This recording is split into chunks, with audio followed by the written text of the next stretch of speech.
Saudaraku, sahabat jiwaku yang dirahmati Allah, pernahkah Anda merenung, mengapa hidup ini terasa begitu berat, begitu penuh rintangan yang tak berkesudahan? Mengapa rezeki seolah menjauh, doa terasa tak sampai, dan hati diliputi kegelisahan yang tak bertepi? Anda mungkin telah berusaha keras, beribadah sungguh-sungguh, bahkan sholat 5 waktu tak pernah terlewat. Namun, ada satu hal, satu kalimat, satu kebiasaan kecil yang sering kita anggap remeh, tapi dampaknya bisa sangat menghancurkan. Ya, saya berbicara tentang mengeluh. Bersiaplah, karena apa yang akan saya sampaikan hari ini akan mengubah persepsi Anda tentang keluhan, tentang pahala, dan tentang kekuatan kata-kata kita.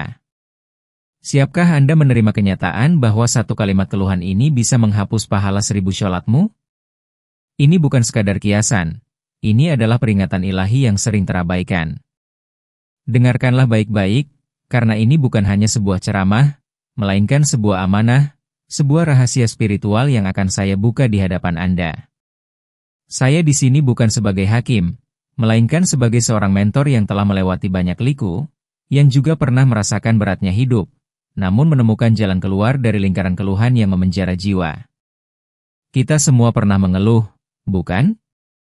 Tentang cuaca, tentang pekerjaan, tentang pasangan, tentang anak-anak, bahkan tentang takdir. Sedikit saja ketidaknyamanan, bibir kita sudah berucap, hati kita sudah menggerutu. Namun, tahukah Anda bahwa setiap keluhan, setiap desahan ketidakpuasan, setiap gumaman kekecewaan, memiliki bobot spiritual yang jauh lebih besar dari yang bisa kita bayangkan? Ini adalah energi negatif yang tak hanya merusak batin kita sendiri, tetapi juga menciptakan penghalang antara kita dan rahmat Allah. Saya berjanji, pada akhir sesi ini, Anda tidak hanya akan memahami bahaya keluhan, tetapi Anda juga akan dibekali dengan amalan dan pemahaman yang mampu mengubah arah hidup Anda secara drastis, menuju ke lapangan rezeki, ketenangan jiwa, dan keberkahan yang tak terduga.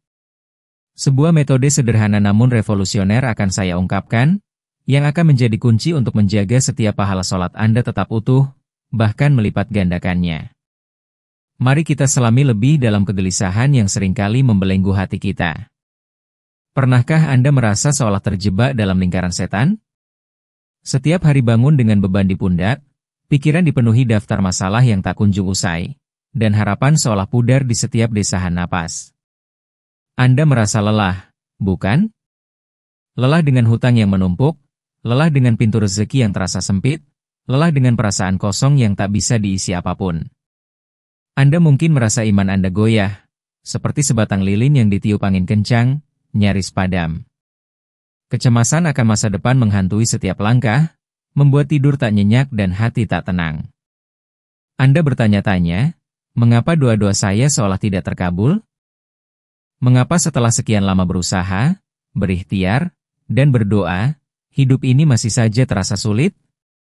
Anda melihat orang lain seolah hidup tanpa beban, rezeki mereka mengalir lancar, dan kebahagiaan terpancar dari wajah mereka. Lalu Anda membandingkan, dan disitulah akar keluhan mulai tumbuh, meracuni hati sedikit demi sedikit. Saya memahami perasaan itu, perasaan di mana kita merasa seperti sedang berjuang sendirian di tengah badai, tanpa tahu kapan akan menemukan dermaga yang aman.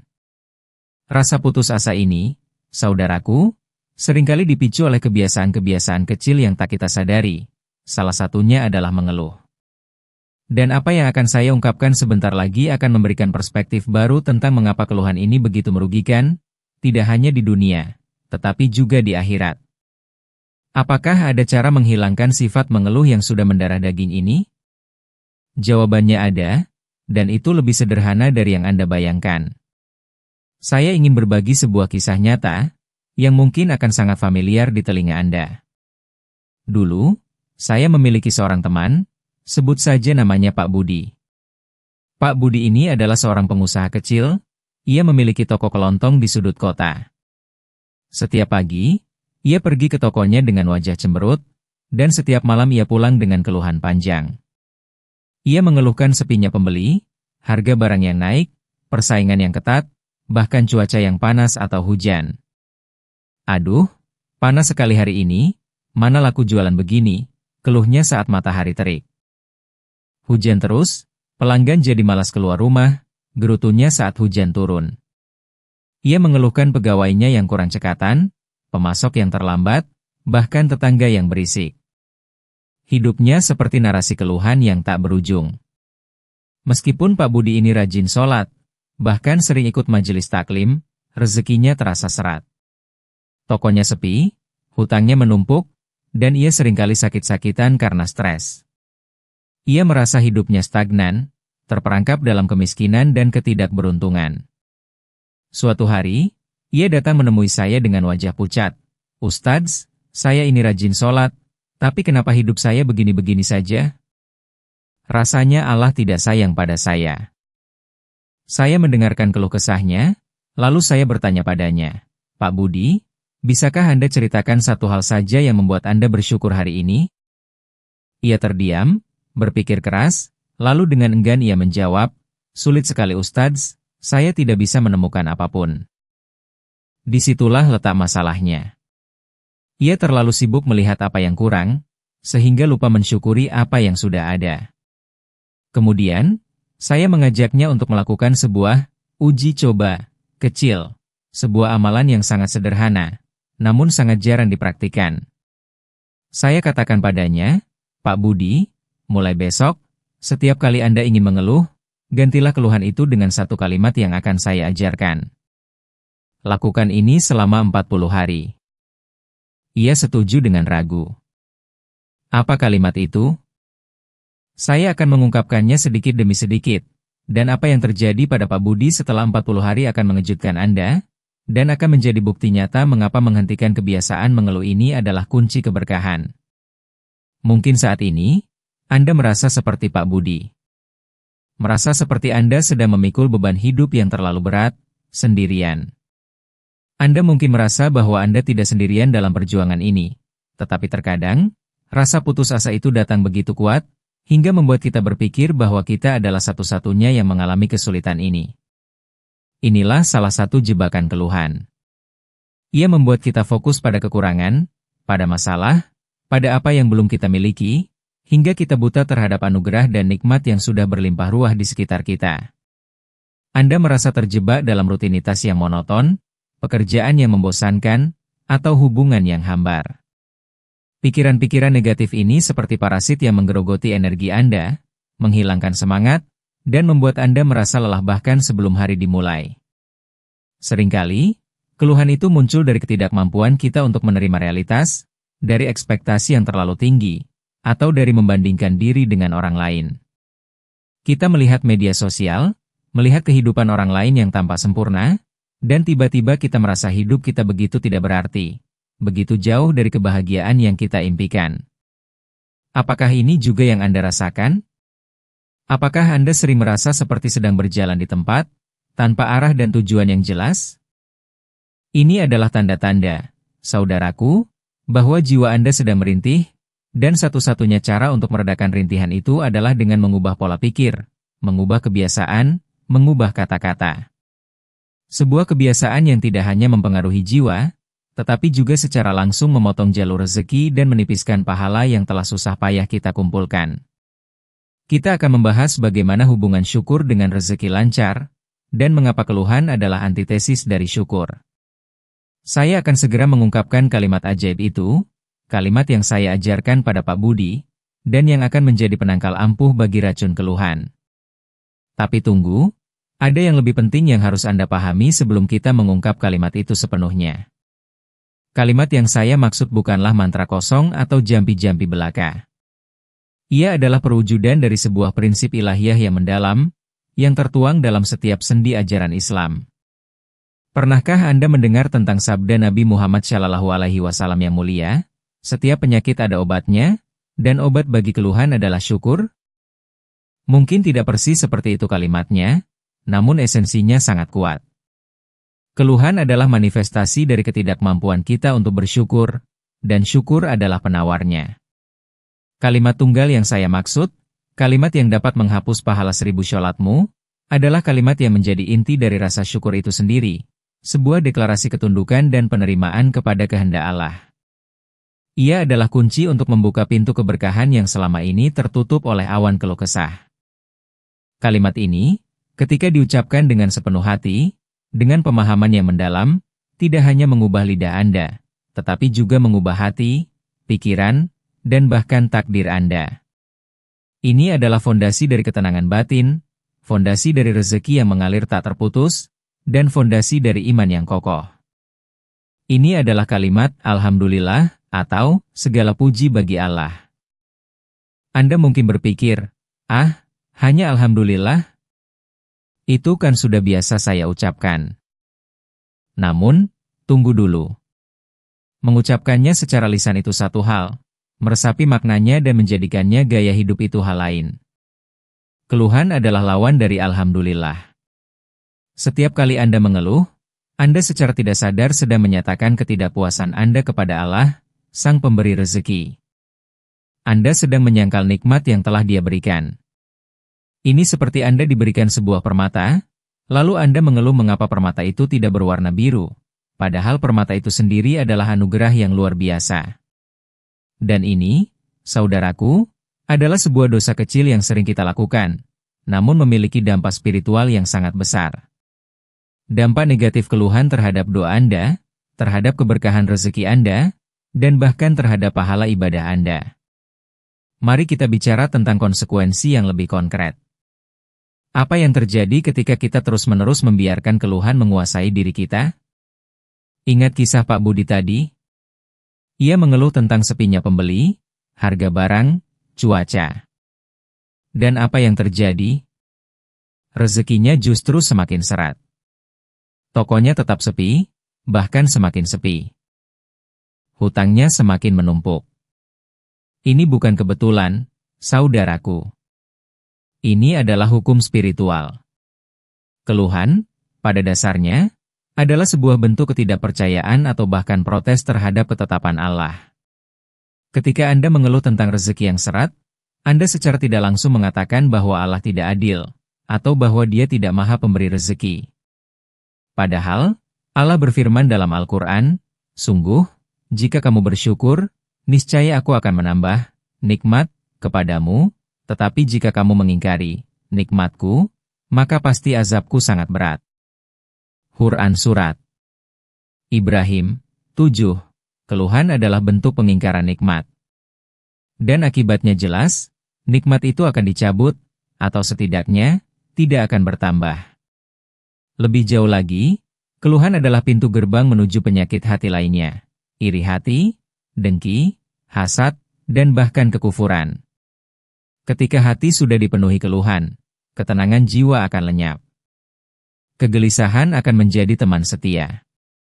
Iman akan melemah, karena Anda mulai meragukan hikmah di balik setiap takdir. Salat Anda, yang seharusnya menjadi sumber ketenangan dan penghubung dengan Allah, bisa jadi hanya menjadi gerakan fisik tanpa roh. Mengapa demikian? Karena hati yang penuh keluhan tidak akan bisa khusyuk. Hati yang penuh keluhan akan terus-menerus disibukkan dengan masalah duniawi, dengan ketidakpuasan, sehingga sulit untuk benar-benar merasakan kehadiran Allah dalam solat. Pahala solat, yang seharusnya melimpah, bisa jadi berkurang drastis, bahkan terhapus, karena tidak adanya keridaan dan kepasrahan dalam hati. Ini seperti Anda mengisi ember bocor. Berapa banyak pun air yang Anda tuangkan, ia akan selalu kosong. Begitulah pahala yang kita kumpulkan ketika hati kita terus-menerus mengeluh.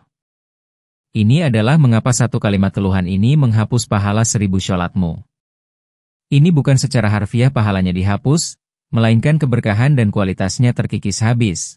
Nilainya berkurang drastis di mata Allah karena ketiadaan syukur. Anda sholat, tetapi di waktu yang sama, Anda tidak ridha dengan takdirnya. Bagaimana mungkin Allah melimpahkan berkah pada hati yang tidak pernah puas? Sekarang, tibalah saatnya untuk mengungkapkan metode lengkap, inti dari pembahasan kita. Ini adalah metode yang akan membantu Anda stop mengeluh dan mengubah hidup Anda. Ingatlah, bahwa satu kalimat keluhan ini menghapus pahala 1000 sholatmu, maka kita harus serius dalam mengatasinya. Metode ini saya sebut, terapi Alhamdulillah 40 hari. Ini bukan sekadar ucapan lisan, tapi sebuah revolusi batin. Langkah pertama adalah kesadaran penuh, mindful awareness. Setiap kali Anda merasa ingin mengeluh, sekecil apapun itu, hentikan diri Anda. Sadari pikiran dan emosi negatif yang muncul. Ini butuh latihan, karena kebiasaan mengeluh sudah mendarah daging. Ini adalah langkah pertama untuk mengatasi kegelisahan dan ketahanan iman Anda. Setiap kali bibir ingin berucap keluhan, berhenti. Ambil napas dalam-dalam. Langkah kedua adalah penggantian aktif, active replacement. Begitu Anda menyadari keinginan untuk mengeluh, segera gantikan keluhan itu dengan mengucapkan, Alhamdulillah, atau, segala puji bagi Allah. Bukan hanya sekadar ucapan, tetapi resapi maknanya. Carilah minimal satu hal, sekecil apapun itu, yang bisa Anda syukuri pada saat itu juga. Misalnya, jika Anda mengeluh tentang macet, ganti dengan, Alhamdulillah, saya masih punya kendaraan. Alhamdulillah, saya masih punya waktu untuk mendengarkan ceramah di mobil. Alhamdulillah, saya masih diberi kesehatan untuk bisa berangkat kerja. Jika Anda mengeluh tentang makanan yang kurang enak, ganti dengan, Alhamdulillah, saya masih punya makanan. Banyak orang di luar sana yang kelaparan. Ini adalah praktik syukur yang mendalam, bukan hanya di bibir. Langkah ketiga adalah pendalaman makna, deepening understanding. Luangkan waktu setiap hari, mungkin setelah sholat subuh atau sebelum tidur, untuk merenungkan makna Alhamdulillah. Apa artinya segala puji hanya milik Allah? Itu berarti, semua yang terjadi, baik yang kita anggap baik maupun buruk, semuanya berasal dari Allah dan mengandung hikmah. Ini adalah tentang kepercayaan penuh pada kebijaksanaan ilahi. Renungkan nikmat-nikmat Allah yang tak terhitung jumlahnya, kesehatan, keluarga, pekerjaan, bahkan sekadar napas yang kita hirup. Seringkali kita hanya bersyukur ketika mendapatkan sesuatu yang besar, padahal nikmat-nikmat kecil inilah yang menopang hidup kita setiap detik. Ini akan membantu Anda untuk memahami bagaimana agar doa saya terkabul. Doa yang disertai syukur memiliki kekuatan yang jauh lebih besar. Langkah keempat adalah jurnal syukur, gratitude journal. Setiap malam sebelum tidur, tulislah minimal 3 hingga 5 hal yang Anda syukuri hari itu. Bisa hal besar, bisa hal kecil. Misalnya, hari ini saya bersyukur bisa bangun pagi dengan sehat, atau bersyukur anak saya tersenyum pada saya, atau bersyukur bisa minum air putih segar. Menuliskan rasa syukur membantu melatih otak Anda untuk lebih fokus pada hal positif dan menggeser fokus dari keluhan. Ini adalah latihan penting untuk menciptakan kebiasaan syukur yang permanen dan mengatasi sifat mengeluh. Langkah kelima adalah refleksi Qur'ani, Quranic Reflection. Bacalah ayat-ayat Al-Quran dan hadits-hadits Nabi Muhammad SAW yang berbicara tentang syukur dan pentingnya menjauhi keluhan. Misalnya, ayat-ayat yang menceritakan kisah Nabi Sulaiman yang bersyukur atas nikmat kekayaan dan kekuasaannya, atau kisah Nabi Ayub yang bersabar dan bersyukur dalam menghadapi cobaan penyakit yang sangat berat. Kisah-kisah para sahabat seperti Abu Bakar dan Umar bin Khattab, yang senantiasa bersyukur dalam suka maupun duka, juga dapat menjadi inspirasi. Mereka adalah teladan sabio guerreiro sejati. Ini akan memperkuat ketahanan iman Anda. Langkah ke-6, dan ini sangat penting, adalah komitmen 40 hari, 40 day commitment. Lakukan terapi Alhamdulillah ini secara konsisten selama 40 hari. Mengapa 40 hari? Karena para ahli psikologi dan spiritual percaya bahwa dibutuhkan waktu sekitar itu untuk membentuk kebiasaan baru. Setelah 40 hari, insya Allah, kebiasaan bersyukur akan mulai mendarah daging dalam diri Anda, dan Anda akan melihat perubahan drastis dalam hidup Anda. Ingatlah kisah Pak Budi tadi. Setelah 40 hari menjalankan terapi ini, ia kembali menemui saya. Wajahnya berseri-seri. Ia bercerita, Ustadz, luar biasa. Sejak saya rutin mengucapkan Alhamdulillah dengan kesadaran penuh, saya merasa lebih tenang. Pelanggan mulai ramai kembali, bahkan ada tawaran kerja sama baru yang tidak saya duga. Hutang-hutang saya mulai bisa terbayar. Dan yang paling penting, hati saya terasa lapang, tidak lagi gelisah. Inilah buktinya, saudaraku. Ini bukan sihir, ini adalah janji Allah. Siapa yang bersyukur, akan ditambah nikmatnya. Apa hubungan syukur dengan rezeki lancar? Ini adalah hubungan sebab akibat yang pasti. Bagaimana cara menjaga pahala amal kita agar tidak hilang sia-sia karena keluhan? Ini adalah pertanyaan inti yang seringkali kita lupakan. Kuncinya ada pada keikhlasan dan keridhaan. Keluhan seringkali muncul dari ketidakikhlasan kita dalam menerima takdir Allah, atau dari ketidakpuasan terhadap hasil dari amal perbuatan kita. Saat kita merasa bahwa usaha kita tidak dihargai, atau doa kita tidak segera terkabul, seringkali keluhan muncul. Untuk mengoptimalkan dan menerapkan ini dalam kehidupan sehari-hari, kita perlu mengubah paradigma berpikir kita dari, mengapa ini terjadi padaku, menjadi, apa hikmah di balik ini? Ini adalah kunci untuk menjaga setiap pahala sholat Anda tetap utuh, bahkan melipat gandakannya. Pertama, latihan penerimaan, acceptance practice. Setiap kali ada sesuatu yang tidak sesuai harapan, katakan pada diri Anda, ini adalah ketetapan Allah, dan ada hikmah di dalamnya. Latih diri untuk menerima dengan lapang dada. Penerimaan ini bukan berarti pasrah tanpa berusaha, melainkan pasrah dalam hati setelah semua ikhtiar maksimal dilakukan. Ini adalah bentuk tawakal yang sejati. Nabi Musa, dalam perjalanan hidupnya, selalu menunjukkan penerimaan yang luar biasa terhadap ujian Allah, dan ia selalu berserah diri sepenuhnya. Ini adalah pelajaran penting bagi kita untuk mengatasi kegelisahan. Kedua, fokus pada kontrol diri, fokus on self-control. Anda tidak bisa mengontrol cuaca, ekonomi, atau tindakan orang lain. Tapi Anda bisa mengontrol reaksi Anda terhadapnya. Pilih untuk merespons dengan syukur, bukan dengan keluhan. Ini adalah pilihan sadar yang harus Anda buat berulang kali setiap hari. Ini akan memperkuat ketahanan iman Anda. Semakin sering Anda memilih syukur, semakin mudah hal itu menjadi kebiasaan. Ketiga, lingkungan yang mendukung, supportive environment. Kelilingi diri Anda dengan orang-orang yang positif dan bersyukur. Jauhi lingkungan yang dipenuhi dengan keluh kesah, karena energi negatif itu menular. Bergabunglah dengan majelis ilmu, dengarkan ceramah-ceramah yang membangkitkan semangat syukur, dan baca buku-buku yang menginspirasi. Ini akan membantu Anda dalam cara menjaga pahala amal Anda. Keempat, muhasabah harian, daily introspection. Sebelum tidur, evaluasi diri Anda. Berapa kali saya mengeluh hari ini? Berapa kali saya bersyukur? Jika Anda menemukan diri Anda lebih banyak mengeluh, jangan putus asa. Bersyukur atas kesadaran itu, dan bertekadlah untuk lebih baik esok hari.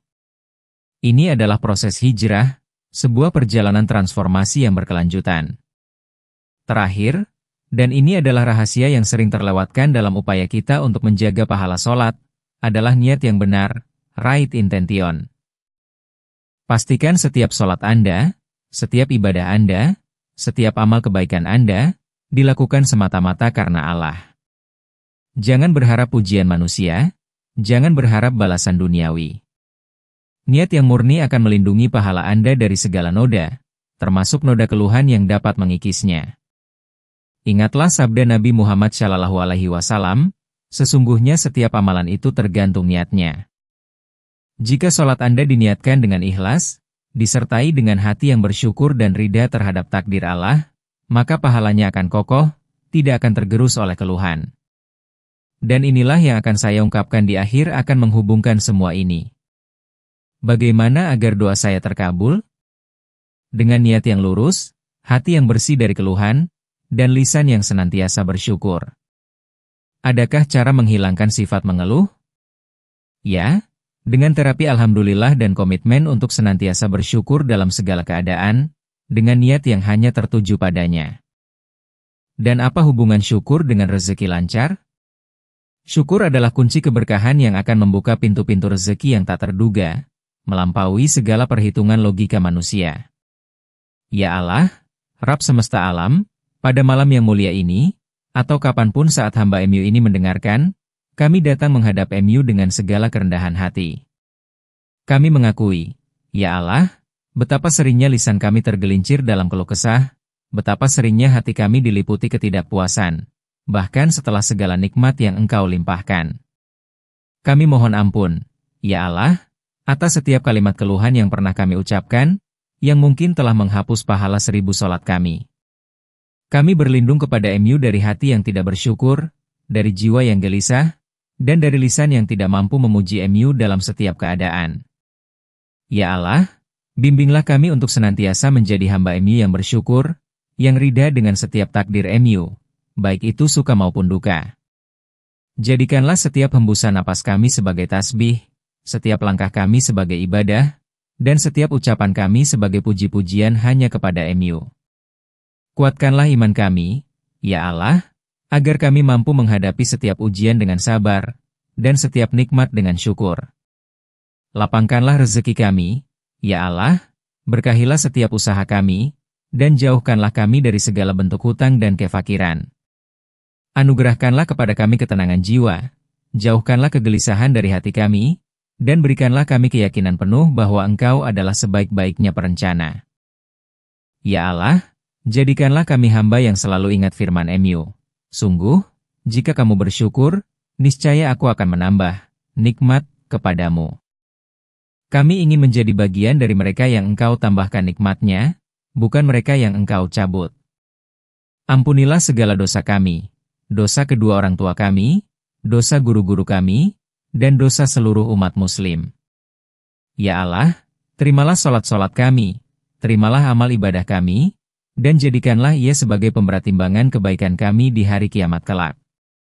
Lindungilah pahala-pahala kami dari segala hal yang dapat menghapusnya, termasuk dari kebiasaan buruk mengeluh. Ya Allah, Engkaulah sebaik-baiknya pemberi, sebaik-baiknya penolong, dan sebaik-baiknya pelindung. Kami berserah diri sepenuhnya kepada MU. Tuntunlah kami untuk senantiasa mengucapkan Alhamdulillah dalam setiap detik kehidupan kami, dengan hati yang penuh kesadaran dan keikhlasan. Jadikanlah kami hamba MU yang selalu merasa cukup dengan apa yang Engkau berikan, dan selalu berusaha memberikan yang terbaik untuk MU. Amin ya Rabbal Alamin.